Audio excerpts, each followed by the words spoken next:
productivity, winning strategies, and aligning employer-employee goals. If this sounds like something your business could use more of, then you've come to the right place. The Business Mechanic Show with your host, Vaughn Sigmund. Let Vaughn show you how to develop, improve, and jumpstart your business. So now, please welcome the host of The Business Mechanic, Vaughn Sigmund.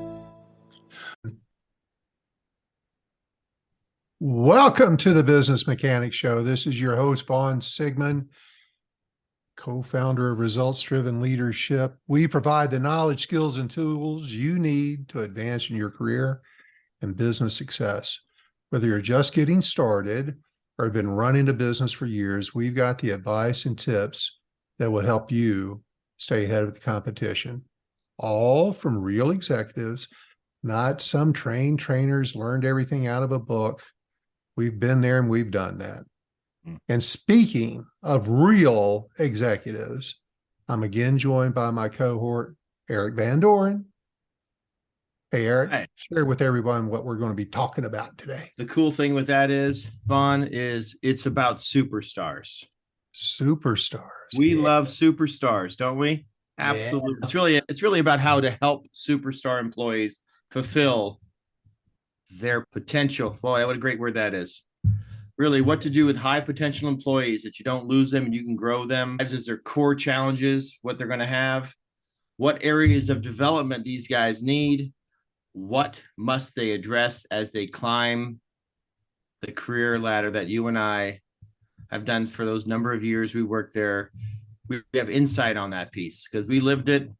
We grew that talent. We actually know how it feels, tastes, the sweat, the tears, all that stuff. And sometimes we had the greatest mentors. And very few times we had a poor one, but we remember those as well, don't we, Vaughn? We do. Both of us went through similar paths to our career development. And it took somebody along the way, a great boss, to take us under their wing and show us the way. That's one of my favorite, and we talked about this 7 a.m. this morning, one of my favorite questions, and it's universally answered the same way, is who's the best boss you ever had? And almost 100% of the time, it's somebody that saw my potential, took me under their wing, developed me, gave me opportunities, trusted me, allowed me to make mistakes, learn from those mistakes. They trained me and they taught me, they cared about me.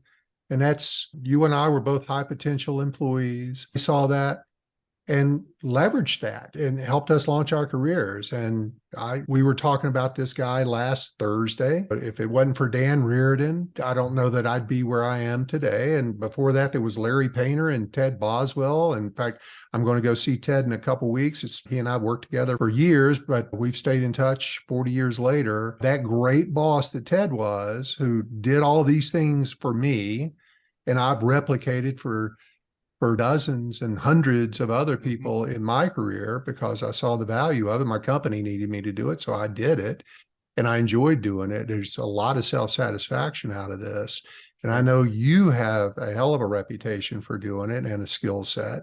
So let's just talk about these high potential folks, these folks that can get to the next level.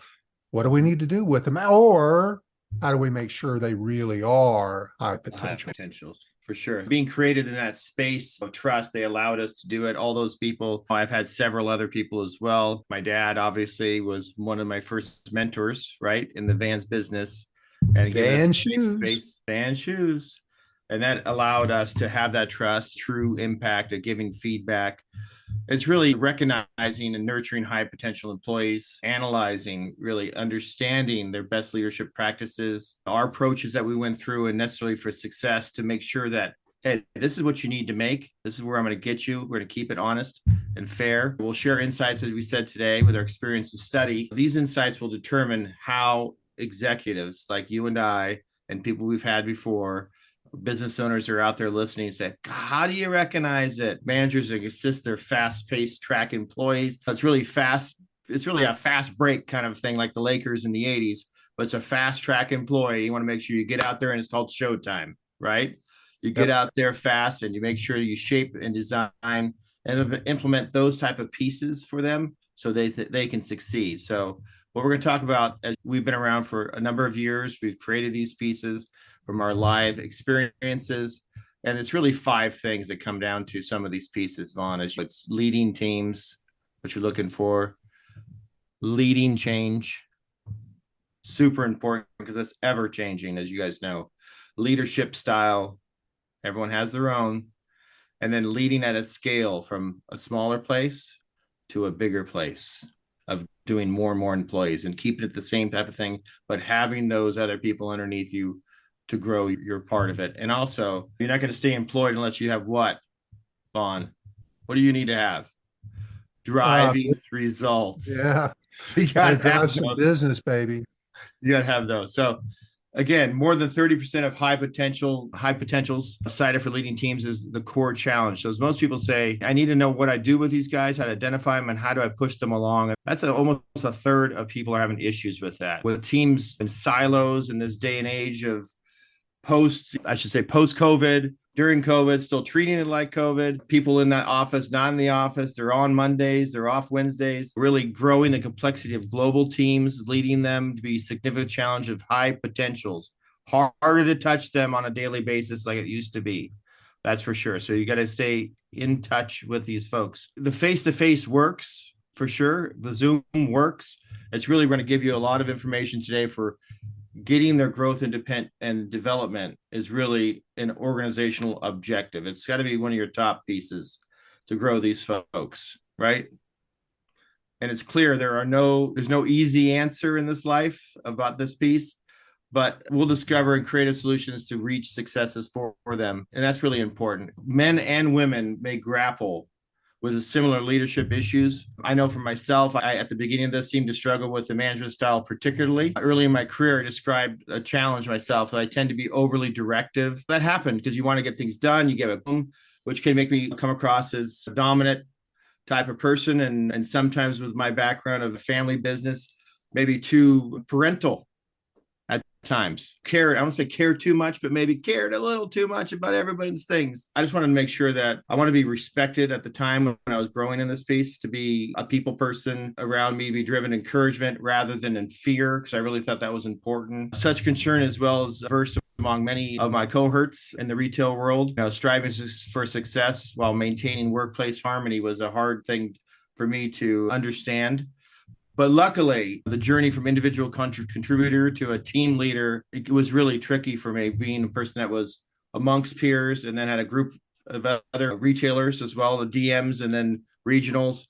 So the high potentials have been faced the challenges of leading teams forever, right? And how do we manage multiple people with different backgrounds, different motivations? It's just becoming more and more difficult with COVID going on in 2020 to 2022. Now into 2023 is coming out of that. So people are in different silos coming back into the workplace, really be finding a balance between nurturing employees and making sure that their lives are good. And there's a balance of work, home, and life environment. And then obviously getting to work with each other on a day-to-day basis in-house to advance organizational objectives, which is, again, really important. And it's no small feat to get all these things, balls are going up in the air. It's a problem that has become too familiar this year, last year, and the year before. So how do we do that stuff on? How do we make that work? So it's not only making it work, but how do we know that we're not going to waste our time with somebody? You mentioned earlier, just because they were functionally successful in their singular role does not mean that they're naturally going to be a great leader or a great manager. They just make a great employee.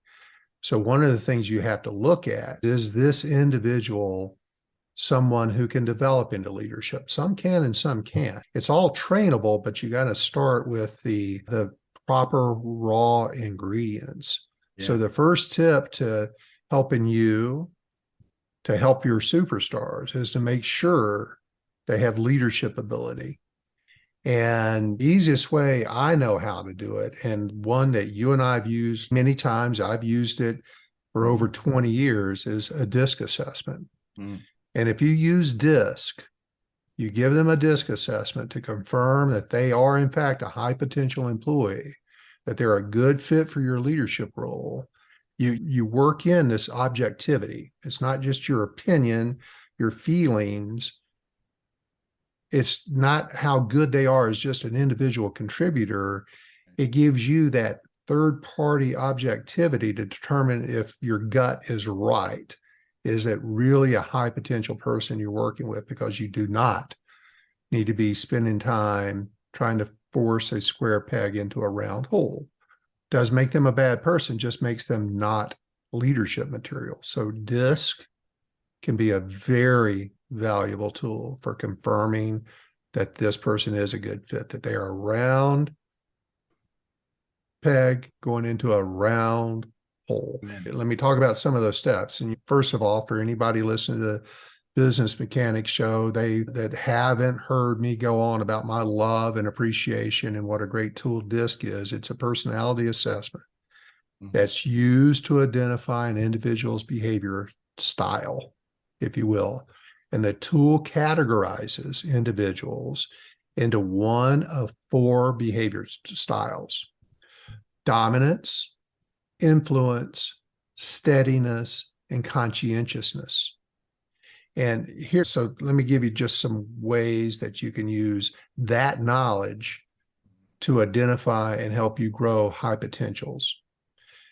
If you identify their behavioral style using DISC, you can then understand that individual's behavior style.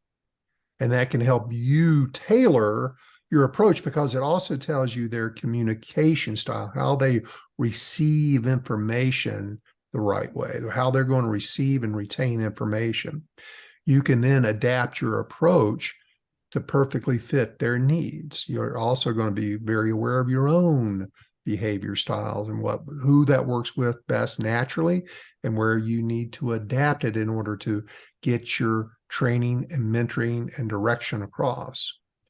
And in the show notes, as usual, but if you haven't done it, please take advantage of it. I've placed a link for you to take 15 minutes and see what DISC is all about. Take your own assessment, complimentary. Then once we get the report back, we'll send it to you and schedule a free consultation with you. You've got to have that consultation. That just reading the report will not give you, it'll only give you a fraction of what you need to know. So schedule that consultation. That's complimentary with us, any of our team members. We're all very certified on this. And that we will help walk you through this very complicated report, in that it's 30 to 40 plus pages, to understand your own strengths, your own weaknesses, what it's saying, what it's not saying, where your opportunities are, where your strengths are. And that will help you then turn around, because all of these behaviors are very observable.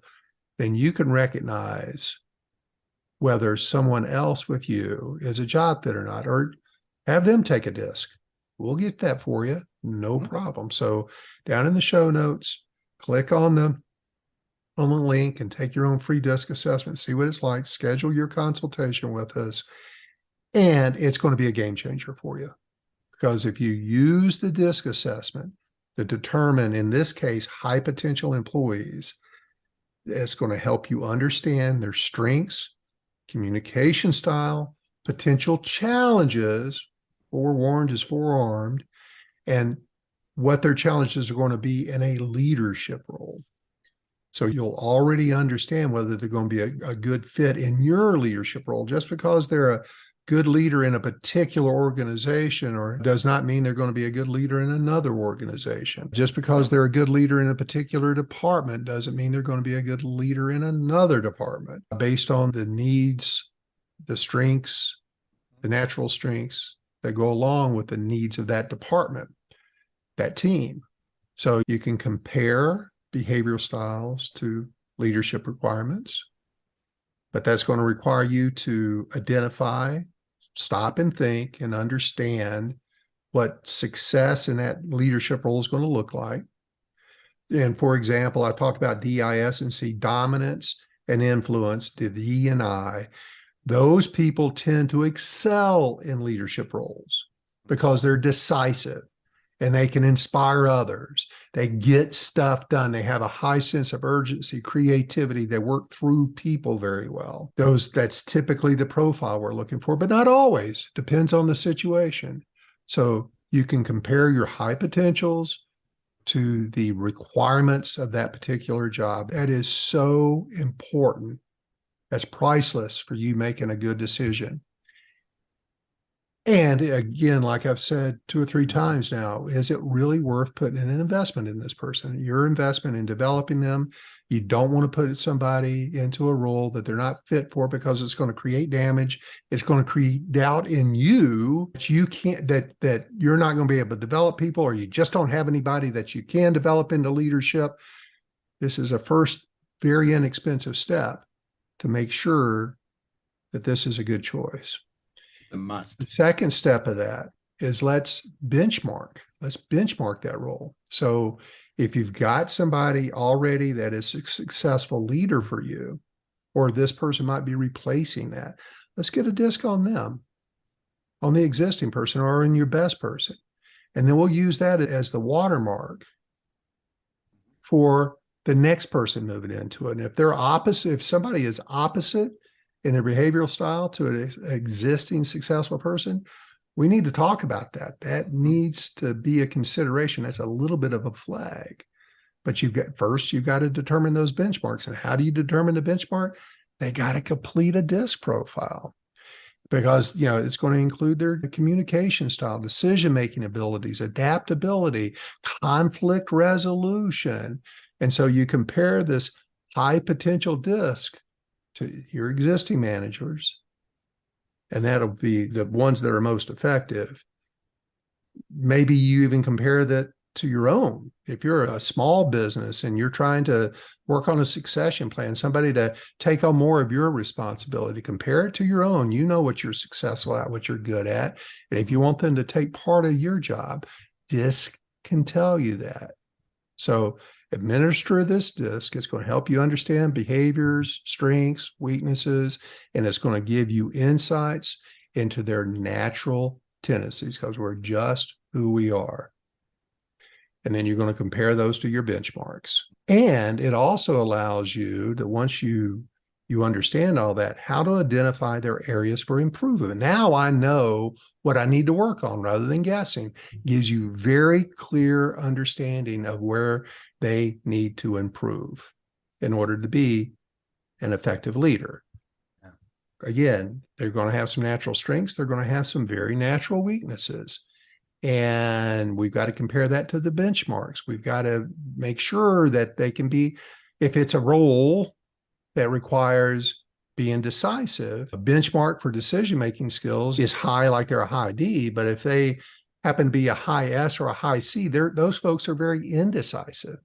Right. That could be an area for improvement. And we've got to make sure that person is willing to address that, adopt that, work on that, get past where their natural barriers are.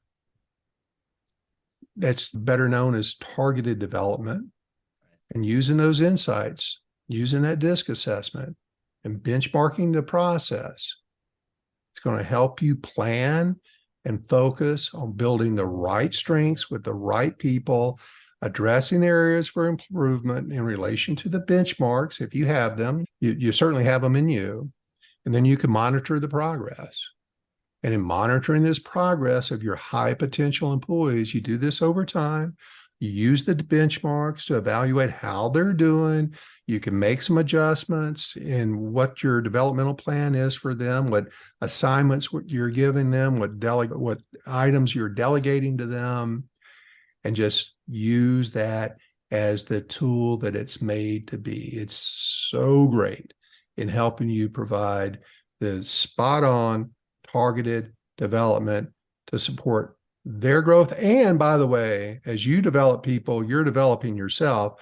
So it's going to help in their development, which in turn helps with your own development. That's the first tool. What's next that comes from this, Eric? Yeah, I would say to add on to that a little bit, which I think was fantastic, because I think I've been working here for some time with you and all these different type of reports we've done through our years.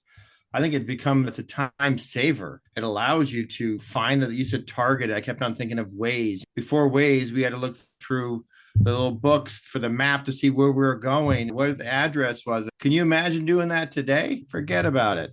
So that's the old school comparative now. That's the ways of the future. And the way I look at it, you take the disc, you know what the strengths or weaknesses. I just think it's the targeted development where they're going. I think it's really changed the way I think of things. Even though I already knew them, it puts them in place where it's organized and you know where you're going. And I love it. You know how I've talked to you about this many times off air, but it's a must. I don't say, but as I transgressed there, sorry, I had to add that little point in there, Vaughn, which I thought was important. Really, the next thing to consider is really job requirements. If you look at specific requirements of leadership role for high potentials or high pose is really being considered. You have to use the DISC, just like you said, to identify how employees' behavior styles aligns with those requirements. For example, an employee with high influence, maybe a good fit for a role, requires someone who can communicate effectively with a diverse group of folks that you're dealing with. Also, it could be conduct a behavioral interview, right? One of those pieces. Ask questions during the interview that help you understand how a high potential employee behavior style will align with the leadership role, which is important. Ask how the employees typically communicates with their team. Ask them. How do you know? You ask, right? How they handle conflict. Are they angry? Are they quick to fight? Are they submissive? How they make decisions. Do they wait till the next week? Do they make them quickly? We have a link in the show notes, by the way, to download a free copy of our management behavioral interview guide. I know it's been there for some time, a few years here, and this piece is priceless. So download your free copy of management behavior interview. I know I've been using it. I know you use it all the time. Obviously, you created it through years and years of service. Hiring or promoting someone for a leadership role without using a DISC assessment can be a bad idea for several reasons. Limited understanding of the behavioral style. With a DISC assessment, you'll have a greater understanding of the individual's behavior style. This can make it difficult to evaluate their fit for a leadership role and to tailor their development plan because you're just using your gut, their strengths and weakness, right? Difficulty in predicting their performance. That's a big thing. By not using a DISC assessment, guess what? You're less able to predict how an individual will perform in a leadership role. This can lead to poor decision making. It's happened before, and a higher risk of selecting an unsuitable candidate. Do not want to do that. The other piece also it does difficulty in creating a high performing team. You may need to use a DISC to evaluate an individual that you've pegged of behavior style to be able to create a team with complementary strengths and weaknesses. Again, put in your mix master of chemistry together. This is actually going to lead to a team that is not effective or efficient as it could be. Oh, we love this one, Vaughn. Oh, I love this one. Higher turnover rate. Do we? We don't love this. No, if you hire or promote, we certainly can solve it. We can solve it by doing the DISC, no doubt about it.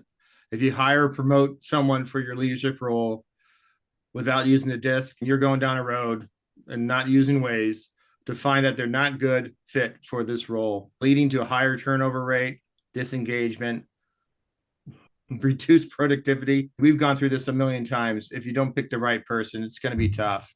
This leads you down the road that you want to go. It creates all sorts of pieces and costly for your organization in terms of time, money, and your resources. It's just a mess that lingers and damages more than you'll ever realize. Yeah, the word that we used to use back in the day, not that long ago, was fester. Fester. Yeah. Festers, right? Yeah. It never can stop the festering. So it also can lead to your minimize making mistakes in the selection, which again, like we just said, the failure rate of newly promoted people can vary depending on the various factors that have through your company, such as industry. I've been in 3 different industries: manufacturing, construction, and retail. Those pieces, you got to know what fits the right space, like you mentioned before, in the right area, in the right category. It's truly important. And the benchmark piece of a really highly performance person, like you mentioned, is imperative. Some studies actually suggest, Vaughn, failure rate, this number is just, I just can't, I believe it because I lived it. But even when I say it, it's hard for me to believe it. A failure rate can be as high as 50% in the first 18 months. And I've seen that stat, Eric. It's been around for a while. It gets reproven every year. Again, newly promoted managers fail 50% of the time in their first 18 months. And the problem is that most of them don't know it. They're left in the role. They failed and they're left in the role without the development because they don't know what they don't know. And sometimes the boss or the leader of the company doesn't know. They don't even know they failed. So that's an issue. It's not a lack of trying. They're trying. But all the things going wrong around them is happening. But rarely does anybody say, oh, that must be my fault. Yes. Yeah, it's rarely you look at the mirror when you're not succeeding like that. You don't do that stuff. Another stat, just for some more little numbers, which I love metrics, is according to a study conducted in CEB Global, a research and advisory firm, sorry about that, advisory firm. I guess I can say that quickly, can I? I would say it slowly, so I said it right. Okay, the research. Okay, listen, a study conducted by CEB Global, a research and advisory firm. Advisory. Yeah, there you go. Advisory firm. Yeah. I did it. Nearly 60% of newly managers fail within the first 24 months of their appointment. That is, I have a hard time understanding that. That's a lot. It's a lot. So the study also found that the main reasons for the failure, Vaughn, is really new manager poor interpersonal skills, inability to build and lead teams effectively, and the lack of understanding of the organization's culture and sometimes the politics of that as well. So let's just simplify that. Yeah.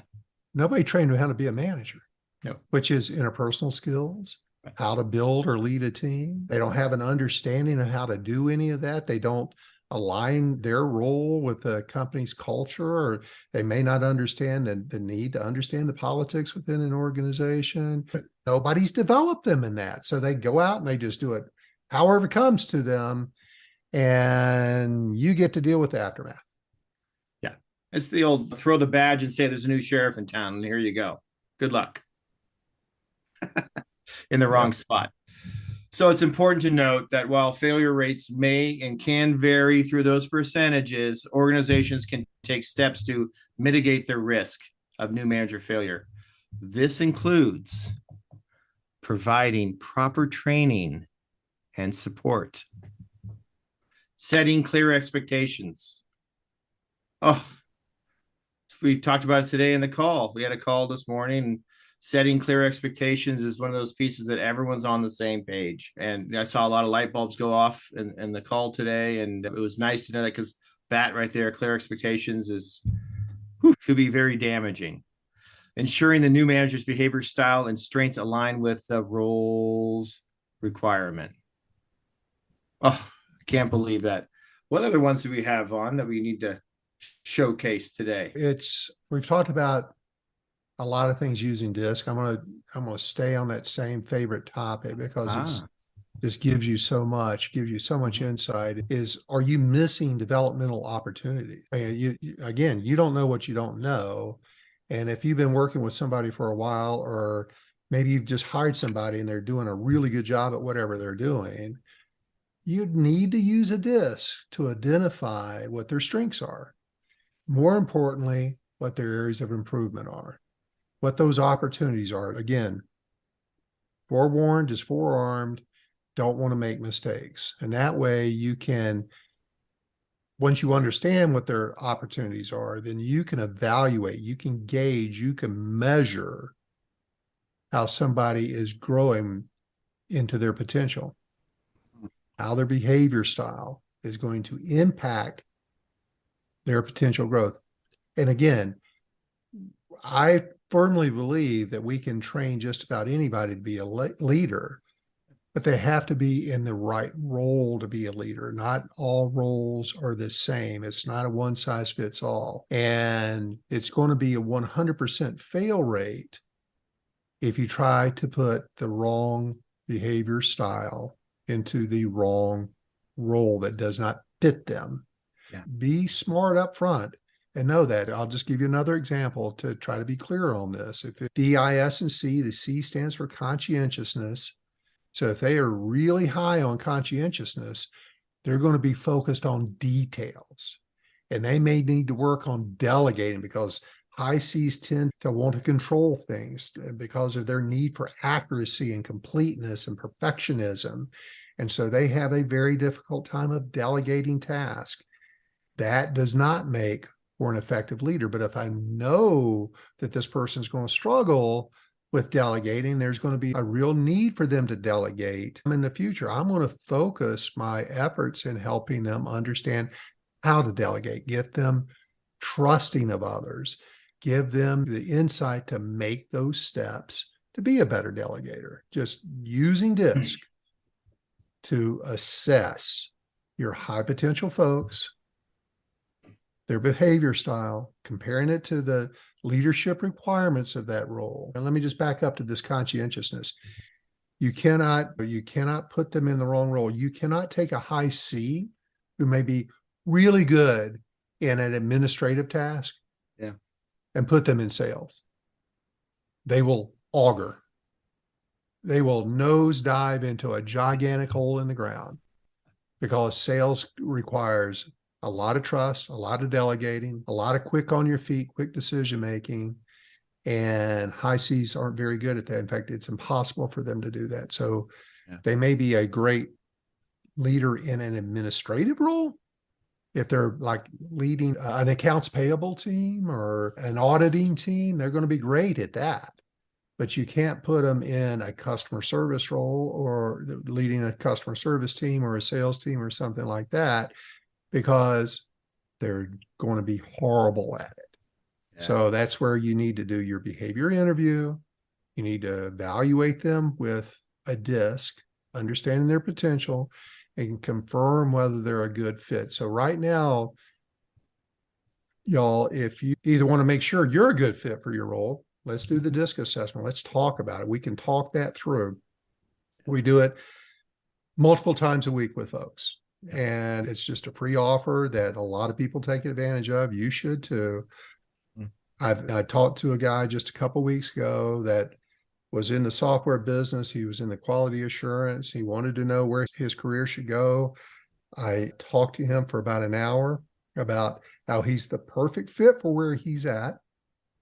He needs to stay in that kind of bubble that he's in. And that gave him a lot of relief. We also talked about what his next steps for career growth could be, what he should be striving for, what he needed to work on. That's what all this is about for you. And it's the same kind of conversation that if you want to send us a DISC assessment on somebody that is working for you, we can talk you through. Again, it's all complimentary, talk you through a developmental pathway for them, which will just set you up for success. Their success is your success. Don't make the mistake. But understanding that what got them here will not get them there. And again, just because they're functionally very astute in the role that they're in does not mean that they're always going to be a great leader. That transition from wearing the employee hat to wearing the leader hat, very challenging. It's challenging for almost everybody. A very small percentage of people are naturally suited to become a manager or a leader. That's the reason why 50, 60% of the people fail. I don't believe it's that person's fault. It's the person that put them in that position's fault. And that's what we're talking about. What you need to do to take advantage of your high potential folks is, one, are they the right fit? We've said this many times. I'm going to keep driving it home. Drive it. Just because they're a great employee does not mean they'll be a great manager. But if they're given the right tools, they're given the right direction, they're given the right training, you can get that from us. You can buy it in other places. You can go read a book yourself and learn how to do it. There's multiple ways to do it, but you've got to provide them the knowledge, skills, and tools to be great leaders. Because moving up that leadership scale, it's a process, and it requires them having some core abilities.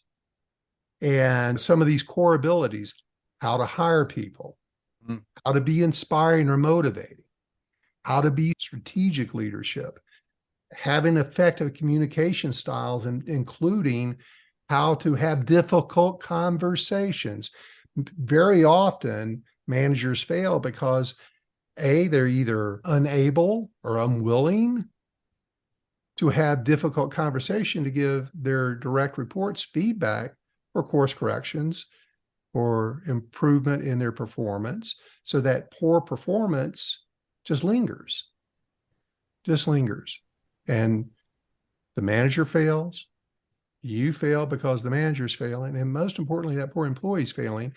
But if that manager, if that high potential just knew how to have effective communication and be prepared, trained and prepared to have difficult conversations. These are all our courses, by the way. We teach people how to do this, how to train and develop their people. There's a difference between training and development. Training is giving them job knowledge. Development is how to move them into a leadership role. That's a skills development. Time management, that trips so many people up.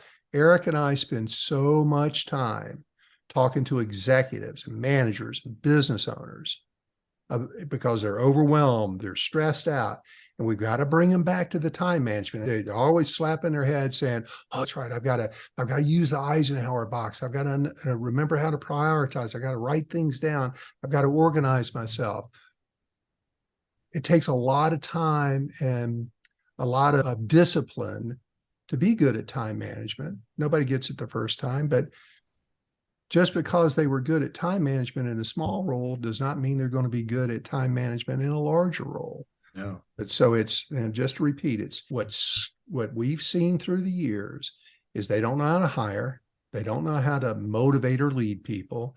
They're not very strategic. They're not thinking ahead of time with action plans and what their decisions are going to have in the way of implications. Not as good as they could be in communication. Just because they're outgoing and friendly does not make them a good communicator. No. That just makes them outgoing and friendly. They've got to be strategic in their communication. They need to be direct in their communication, and they need to be willing to have difficult conversations, but in an encouraging manner. They can't go in and torch people. And then they need to understand the difference between training and development. And when there's a time to train, there's a time to develop. Depending on the situation, we teach people how to do both. Yep. And then how to manage their time, because very often training and development don't take place because a new manager is caught up in the day-to-day. They're firefighting all day, every day. They cannot get to the next level that's required for their success. This is why 50 to 60% fail. They can't get to that next level of job responsibility because they don't know how to manage their time. So those are all really key skill sets. And we built our entire training program to provide these skill sets, the tools, the knowledge that you or your team needs a very effective leader. It's available live with Eric or I or both delivering the training. We do that virtually. If you're here in Southern California, we can do it in person. And we also have a very affordable online, self-paced video, all the videos are by me or other executives that they can learn these skills. You just got to pick which one you think is going to be the most cost effective for you. And more importantly, forget about the cost. what's going to work best for not only you, but for your high potential employee. So if you want to talk about any of that, I put a link to our contact form. Reach out to us. We can tailor a program to fit your training needs, give you exactly what you need. We've done it. I just went through and was updating our client list. We're at 82 companies we're working with right now. We can handle your training needs. And most of those companies have been with us for years because they keep finding other ways to utilize all of our skills and talents that we have in their company. Training is not treated like a car wash. You don't drive in, drive out, you're trained. It doesn't work that way. So it's a long-term commitment. It's a long-term investment, but the ROI is huge. Yes. And oh, by the way, I was talking about difficult conversations. I've just released it. You guys are going to get great insight from this. It's not the full training, but it's going to give you some great ideas and thoughts on how to have difficult conversations. My latest book is now on Amazon. Woo, I'm on Amazon again. Yes. So get on. I'll put the link in the show notes. Go get you a copy of The Roadmap to Difficult Conversations by Von Sigmund, and it will take you through that exact thing, the roadmap of how, when, why, to structure your communications in the way that's going to make difficult conversations, make the outcome very positive. For sure. Most people don't know how to do this. And again, Eric and I have been taught. I've trained it for years. I decided to write the book on it. It's an easy to read book. Go download it. It is zero cost. Visit Amazon, pick it up. I'm about to run out of voice here, Eric. I'm going to turn this back over to you. For sure. How else can organizations develop their high potentials? The best part about that, Vaughn, is that you have identified them. You've eventually identified this potential employee. You're saying to yourself, woo, I've got one. Hopefully you got two. Now, baby. Or three. But you got one. How to develop those skills of this person. And I think in the process of identifying ways to make sure that these guys, these superstars, these novas are happening, to fill those promises of hope and growth. They're ready to provide them with the capacity to think, right? Capacity to think more strategically, lead with more certainty, and develop and strengthen the relationships of their team, people around them. Critical.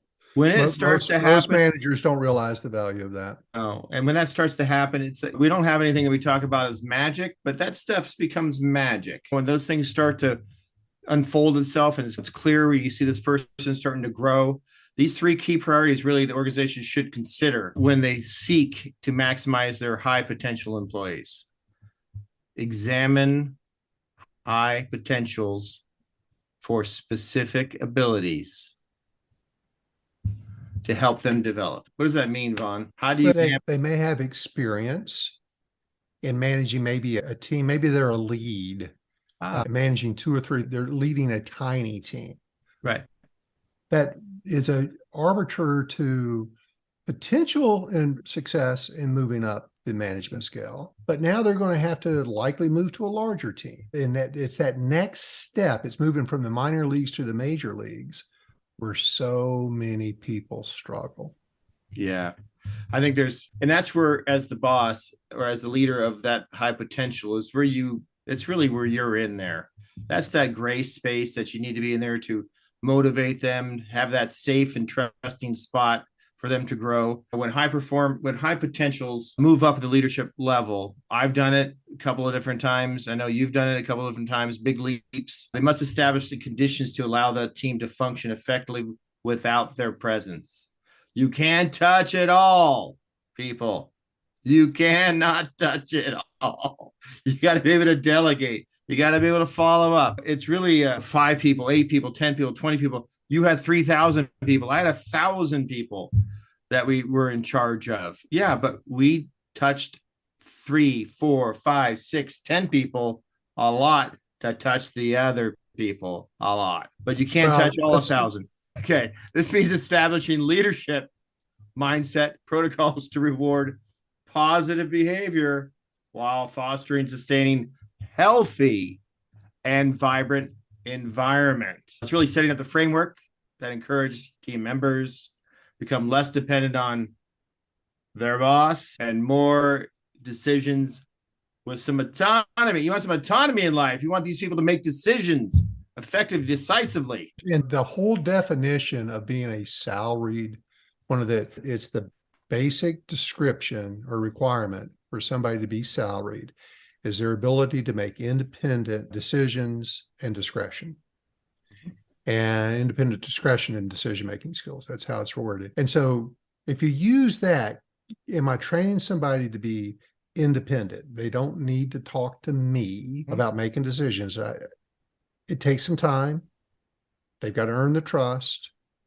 But once they get there, think about the value of them not having to come to you for every decision, that they're out there independently making those decisions and they're making good decisions. Yeah. That's sweet life. Oh, it's the magic. That's the magic piece, because it's not like they're going to tell you what they didn't do. Of course, they're going to tell you, but the trust continues to build and build. Unless you want to be the air traffic controller up there, everything's got to go through me. You tell me. What do we call that? Command and control. Yeah. Yes, I need everything. I'm the powerful one. Come to me. I'm the Oz. Let me push that out to you and do this. Come to me first. You want to talk about time management waster? You're going to be and a stress inducer. Oh, the stress inducer. Exactly. Approach of managing. It fails not 10%, 100%. 100%. 100% of the time. So listen to the Business Mechanic podcast on 3 categories: management styles, which is yours. For more information on that very thing. So it's one of my most widely, thousands and thousands of downloads on this. Yeah. That one podcast. We've had hundreds of thousands of downloads, but it's that one between how to be an effective manager and leader. That's our number 1 download. How to deal with difficult people. That's our number 2 download. And number 3, and it's one of our more recent podcasts, is the 3 categories of management styles, which is yours. That one really rocketed up the charts. Why? Because people want to know. You need to understand what yours is and the descriptions of the others. And the one you don't want to be is the one Eric just talked about: command and control. Aye, sir. Do what I say. Yeah. Managers can aid. Thank you, Vaughn. Managers can aid in this endeavor by keeping track of high potential superstars against their most critical leadership skills, right? Including management teams, building our relationships with each other, and the magic word of communication that we always talk about. I want to be a better communicator. I want to be listen, you got to listen to be a better communicator, and you got to be able to delegate that pieces out there to be a better communicator, particularly the capacity of high potentials to lead effective teams, inspire, motivates their team members, present a compelling vision and contingent upon their ability. And lastly, but not really have to communicate again effectively. Anybody can communicate in raw. They're a nice person, but can they communicate effectively? And let me key in on what you just said. Yeah. A raw person isn't necessarily a motivating person. No. Tony Robbins, God bless him, he's a multimillionaire. He's a very raw guy. I wouldn't spend 2 cents on a Tony Robbins weekend because it doesn't work for me. It doesn't work for everybody. It's great for the people who are willing to pay thousands of dollars to Tony Robbins. That's great. Just because somebody is high and motivating to one group, that may turn another group completely off. I'm telling you, if you got a group of high C's that someone's managing, that is going to shut them down. Anybody's trying to be raw. Even with salespeople, a raw sales manager is rarely a good sales manager. That is not what makes for a good sales team. So motivating and inspiring is situational. And you've got to bring the proper leadership schematics to be motivating in the situation or the role that they're in. It's just not, again, it's not a one size fits all. I'm sorry you triggered me No, because I there's agree. so much confusion about that. I agree. We've had that conversation recently, and that was probably about 2 months ago about that piece. And it's a very limiting piece for you to say, oh, okay, great. But after that, you continue to go the same row of raw, it becomes white noise for people. That's a fact. And the last piece I have before I hand it off here, before we cultivate another great podcast together, while they might be effective at small scale team and meetings and individual interactions, this new superstar, they must be also to excel in communicating across larger scope. And that really is a huge difference. It requires confidence and clarity. And the best thing is conviction. Because I remember going from one scale of having, let's say, 25 people or 40 people in front of me doing things into I've never done an auditorium, but into a place of 100 people where I only knew 20 of them. And there's a difference between what you know and what you don't know is in front of you, and then having to speak through clearly your clarity and your conviction of saying this is what I'm doing, and they understand who you are. It's different from going from a smaller piece of group to a bigger piece. It's probably the third. Not only in communication style, but content. If you're having to move a bigger group, you have to, one, be very confident. And I've mentioned Ron Costa before a few times. He used to work with me at CarMax, and he used to pound in his hand and say, you've got to have a wrath of conviction, meaning that once you're committed to something, you've got to find a way to get everybody committed to it, and you can't back down. If it's the right thing for the company strategically, you've got to be committed to it, and you've got to find a way to bring everybody along. And that clarity of the expectation is absolutely essential. So you've got to be able to convert what may be very complex ideas or thoughts into something that's very digestible to a broader group. And then you have to be committed to it. You have to show the commitment to that, whatever the goal or achievement or change is. And they have to be able to show that, practice that, can't be pushed up. No. I had a coaching session this afternoon with a general manager of a company, and he has a very difficult customer service manager that is a master at putting this general manager in their place. Whenever he asks for anything extra, a commitment, a timeline, man, she knows how to push back. And he's been allowing her to push back. And I witnessed and observed him having the best conversation he's ever had with her, where he has his wrath and conviction. No, you're going to do what needs to be done. You're going to do it in the timeline that I need to get it done. It's a little bit of command and control. Sure. But again, this is situational. He had to change his leadership style to get what he wanted. Then she has a choice of whether doing it or not. But he was not going to back down on his conviction that these things were going to get accomplished. And without her trying to tell him he was stupid, she didn't use those words, but that's silly. Nobody does that anymore. She's a master at pushing back on things she didn't want to do. Sure. And so that was where his conviction, his wrath of conviction had to be in place. And he's been a general manager for a couple of years. And like I said earlier, it takes a long time to learn and be confident in it because they're not going to have the opportunity to practice it every day. So that must have felt good for him for sure. Oh, he was grinning ear to ear. Yeah, he had a great grin at the end of that. It's those breakthroughs, Fun, when you have a breakthrough like that and you get through that one step and you can't get through it, and finally you break through it. And that's all part of the difficult conversations. Yeah. Is if I do it the right way. We often don't have them because of some fear of some negative, punitive outcome. Somebody's going to go off on me, or it's going to turn into an argument. No, it won't.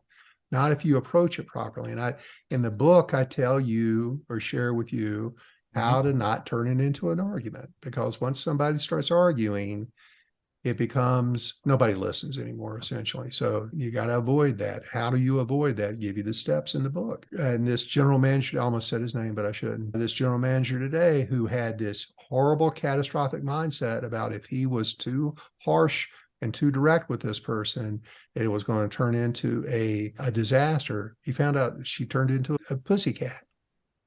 As soon as he stood up and demanded what he needed to get done, which was the best thing for her department and the best thing for the company. So you just got to improve your leadership with psychological intel.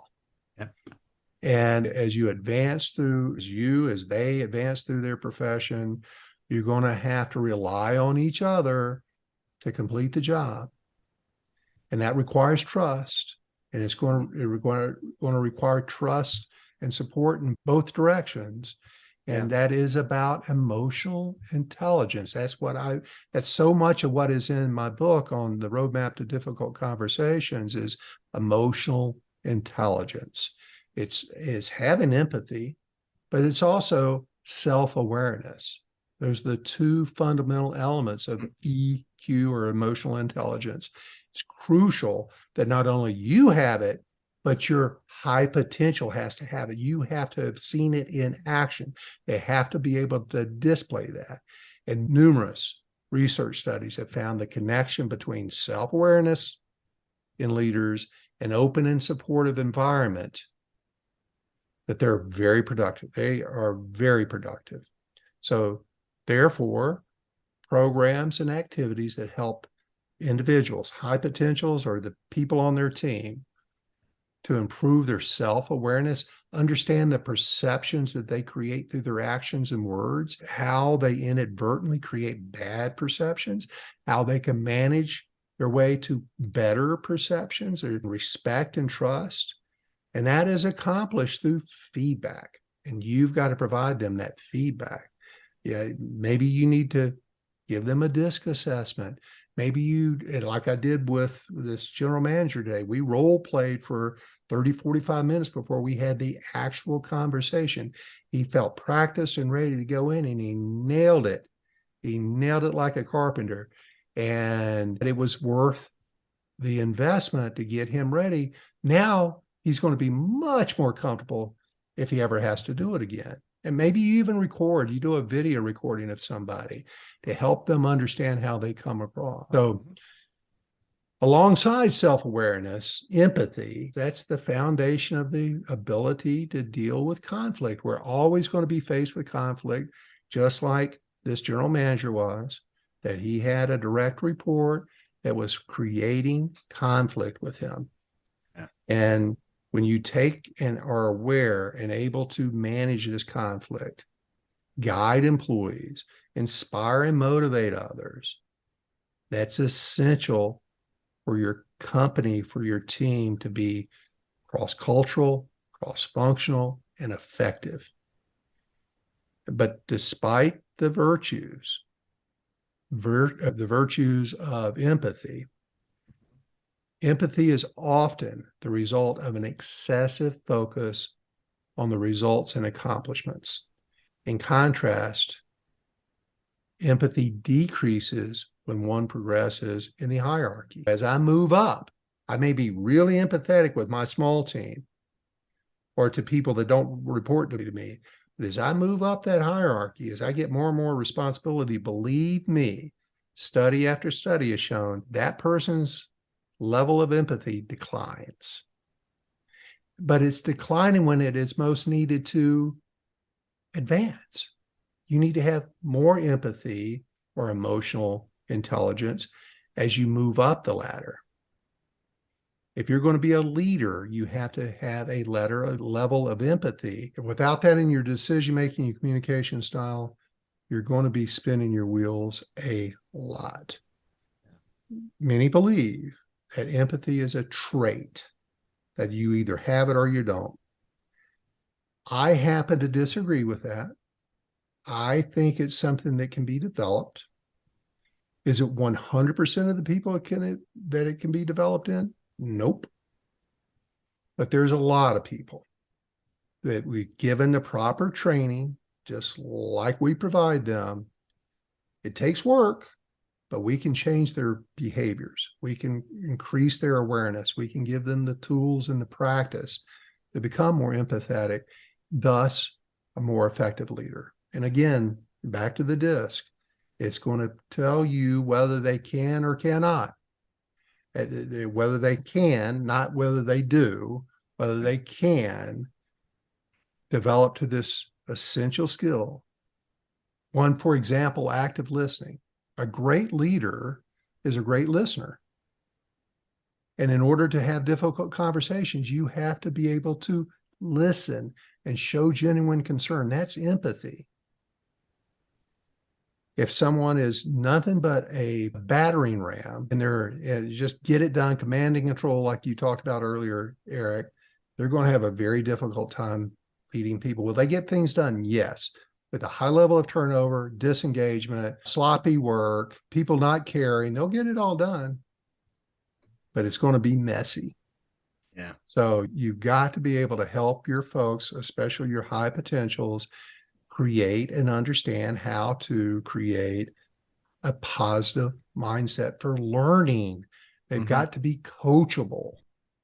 And that transition from fundamental technical or field expertise to a broader management position requires a high level of ability to comprehend how the various behaviors and personalities function and work. That's that psychological intel that they have to have. It's very learnable, but they have to gain that from cultivating their contextual intelligence, be capable of having some capacity around sensing, reading the room, adapting their approaches according to whatever the situation is. Again, sometimes when emotion gets high, their emotion gets high. That is the wrong way to approach a highly emotional room. They've got to be able to recognize when to bring it down, when to soften it up, because by doing that and be very mindful of that, they're going to get the outcome that is needed. Understanding that getting better at anything requires a level of discomfort. So again, back to the disc, and something you need to have seen in somebody to be a high potential. They've got to be willing to get out of their comfort zone. They've got to embrace open learning. They've got to embrace being able to make mistakes and not being perfect right out of the box. Amen. They got to grow past their existing boundaries to reach their full potential.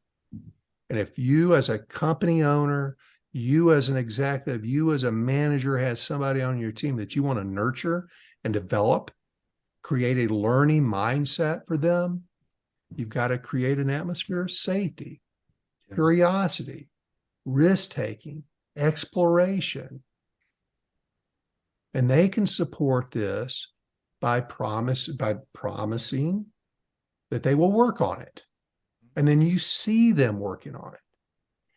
You've got to help them with the scenario of planning and practice. And that practice, that experience is absolutely invaluable. You've got to put them in situations that are going to be uncomfortable for them so they can start unlocking what's been untapped in their potential. And organizations, the best organizations, the highly successful scaling organizations are investing in their best and their brightest because they're recognizing these high potentials and they're with the ones with these great work ethics and they're exceptional in how others view them, but they're taking them to the next level with a real approach of bringing them along. And you're going to need the tools to do that. And whether you get them from us or you get them from somebody else, just get it for them. They need this assistance. They need a coach. Sometimes you need a third-party coach like we provide. But they've got to encourage an open culture of learning. To be a great leader, you have to have an open culture of learning. Without that, these high potentials are stuck. So every business has superstars. And there are employees who constantly outdo themselves that provide outstanding, impressive results. They have the ability and the capacity to do extraordinary things. But despite their talents, their capabilities, most of them may become unmotivated or bored. and eventually disengaged when you as their leader is not recognizing their high potential and doing something with it. You've got the responsibility, and by the way, you have the need, that to ensure your superstars, that they receive the opportunities and support from you or somewhere, from us, from another training organization, from YouTube, wherever it's going to work for them, whatever they need, whatever that's required to achieve their potential, unlock their potential. And again, if you want a turnkey training approach, reach out to us. Our experienced coaches and trainers, all executives, have a deep expertise in developing talent in people so that you don't have to. Most of you don't know how to. We know how to. We do it for a living. We've done it thousands of times. This may be your first time or the only time. So that way you don't have to spend hours. Let us take it off your shoulders. You don't have to spend hours worrying about training and getting a training manual and a training protocol and training methods. Let us take care of that for you. Let us take that burden off of you. We'll create a personalized solution that fits your budget without sacrificing quality. So reach out. I've got the contact link in the show notes, and let's talk. Let's talk, see what your situation is, and I'm betting you we can find a way to help your organization not only identify these high potentials, but what to do and how to develop these high potentials. So, Eric, thank you very much for all your contributions today. It was a pleasure as always. Every You'll be day, around next week every too. day with you, every day is a great day. Amen, man. Same with you. Same with you. I don't know that you're sincere, but I am. Oh, I am. Okay. So listen, use our contact form. It's in the show notes. Let's talk. Doesn't cost you anything. Take half hour, an hour, and let's talk about it. Let's talk about your high potential. Let's talk about DISC. Let's talk about a training program to help you and your team out. And I'll shut up from there. That's it. That's it for today. As always, it was great having y'all listening. And we will talk to you again, every one of you again, real soon. Well, that's a wrap on another episode of the Business Mechanic Show. If today's content resonates with you, then you're going to love what we have to offer. For those of you who are ready to take your business or personal career to the next level, we have an array of training and coaching services tailored just for you. From performance coaching designed to enhance your potential, to executive coaching that guides leaders to steer their ships towards greater success. Are you in sales management or looking to fortify your leadership acumen? Dive into our sales management training and coaching. Not only will it sharpen your strategies, but it will also provide you an ROI that's undeniable. Remember, the best investment you can make is in yourself and your team. For those seeking flexible learning options, we're excited to share our online and in-person management leadership classes. These aren't just your typical courses.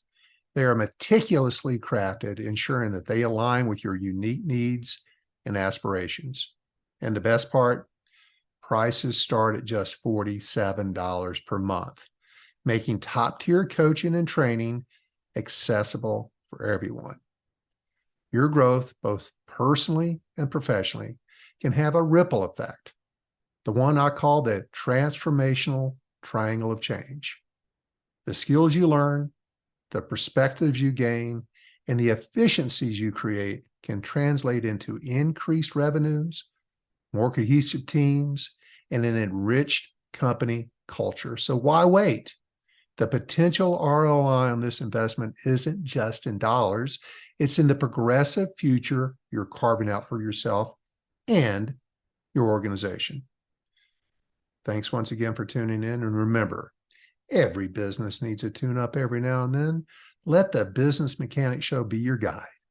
Check out our website, rdltraining.com, to discover more details on our programs and coaches. We have a link in the show notes to guide you there. Until next time, we're out of here.